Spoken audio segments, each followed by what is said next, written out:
প্রিয় ছাত্রছাত্রী, আজকে আমি 10 নম্বর পেশে নিয়ে তোমাদের কাছে উপস্থিত হয়েছি। প্রথমে প্যাসেজটা পড়ব, এর ইম্পর্ট্যান্ট ওয়ার্ডগুলো যেগুলো আছে তার অর্থ জানব, তারপর এই প্যাসেজটার অর্থ আমরা উদ্ধার করব, তারপরে এই প্যাসেজটা পড়ে একটা সিনপসিস লিখব কয়েকটা লাইনের মধ্যে, এবং সব থেকে শেষে আমরা প্রেসি লিখব। It is much better to give hope and strength and courage than money.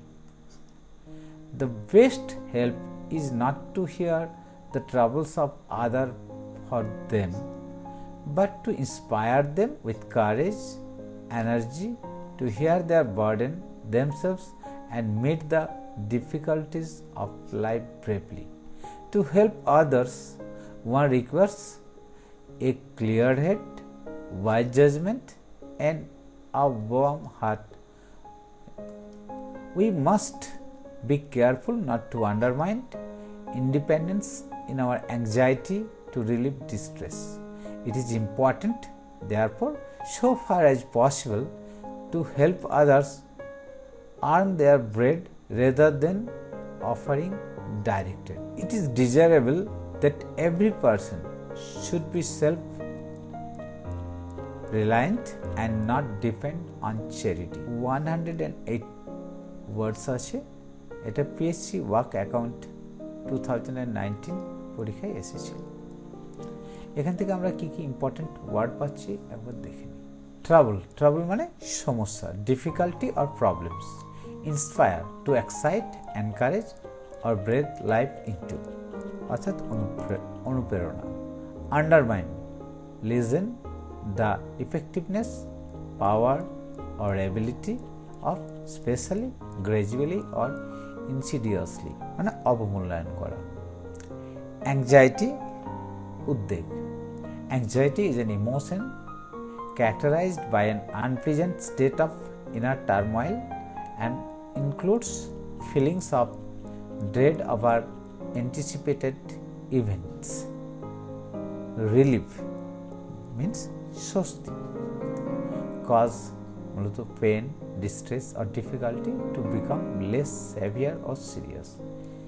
Distress, extreme anxiety, sorrow or pain means কষ্ট বাংলায়। Desirable, কাম্য। Wished for as being an attractive, useful or necessary course of action.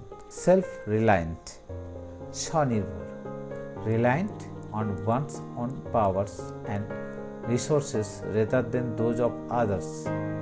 Charity, দান বা দাতব্য, the voluntary giving of help, typically in the form of money, to those in need.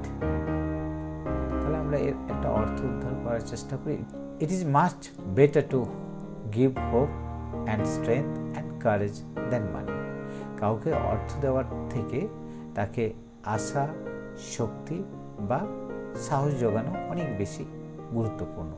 The best help is not to hear the troubles of others for them, যে তাদের সমস্যাগুলো শোনা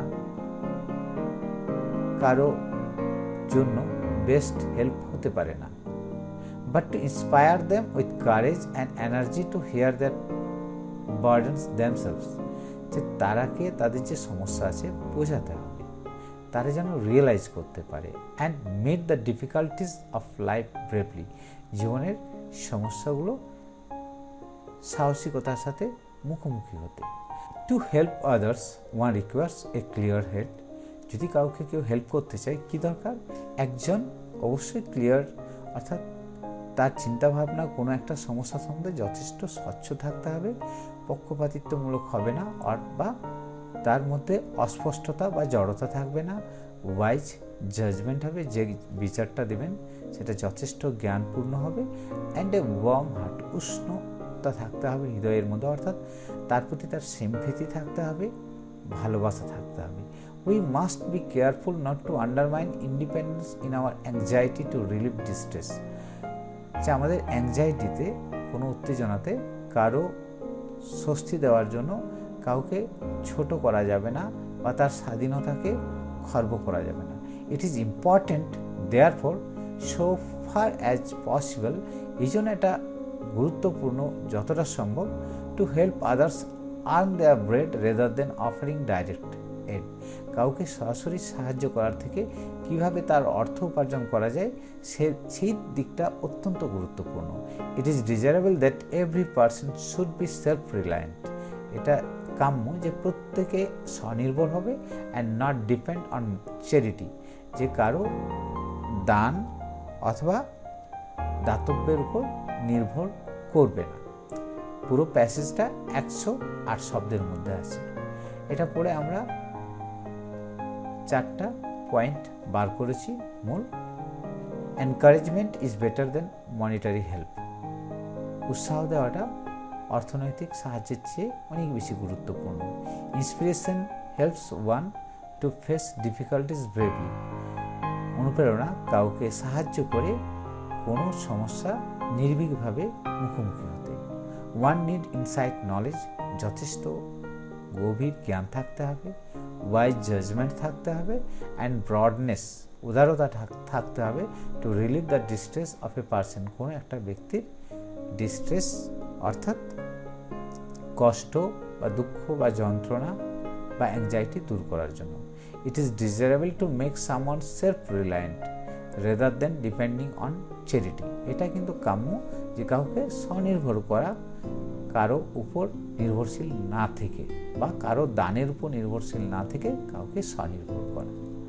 এরপর মূল যে বিষয়, প্রেসি লেখা পুরো প্যাসেজটা থেকে একটা টাইটেল দরকার। আমি একটা টাইটেল দিয়েছি, self reliant is better than charity. To make someone self reliant is desirable. এর বাইরে তোমাদের অন্য কোনো টাইটেল মনে হলে অবশ্যই লিখতে পারো, কিন্তু সেটা প্রাসঙ্গিক হতে হবে। আমি আমার মতো করে প্রেসিটা লিখেছি। এর বাইরেও তোমরা অন্যভাবেও কিছু শব্দ, কিছু বাক্য লিখতে পারো, কিন্তু যেন শব্দের লিমিট কখনোই 1/3 খুব বেশি না হয়ে যায়, আর সেটা অবশ্যই যেন প্রাসঙ্গিক হয় এবং কখনোই মূল প্যাসেজের বিষয়বস্তুর বাইরে না যায়। দেখা যাক এখানে আমি কি লিখেছি। Encouragement is better than charity. দানের চেয়ে উৎসাহ দান অনেক বেশি গুরুত্বপূর্ণ। Inspiration and courage enable one to face the challenges of life bravely. উৎসাহ এবং সাহস কাউকে সক্ষম করে জীবনের সমস্যাগুলো সাহসিকতার সাথে মুখোমুখি হতে। A wise person can reduce the distress of a person. A wise person তিনিই পারেন একজন মানুষের ডিস্ট্রেস বা হতাশা কমাতে। Making everyone self reliant is desirable বা ওয়ার্থওয়াইল। প্রত্যেককে স্বনির্ভর গড়ে তোলাটাই হচ্ছে কাম্য বা সার্থকতা। আমি পুরো প্রেসিটা 32টা শব্দের মধ্যে লিখেছি। আশা করি এই প্রেসিটা তোমাদের হেল্প করবে আরও অন্যান্য প্রেসি লিখতে। প্রেসি লেখার সময় অবশ্যই আমাদের নজরে থাকবে যেন বাক্য ভুল না হয় এবং কোনোভাবেই আমরা যেন মূল বিষয়বস্তুর বাইরে চলে না যাই। থ্যাংক ইউ, ভালো থেকো, সুস্থ থেকো।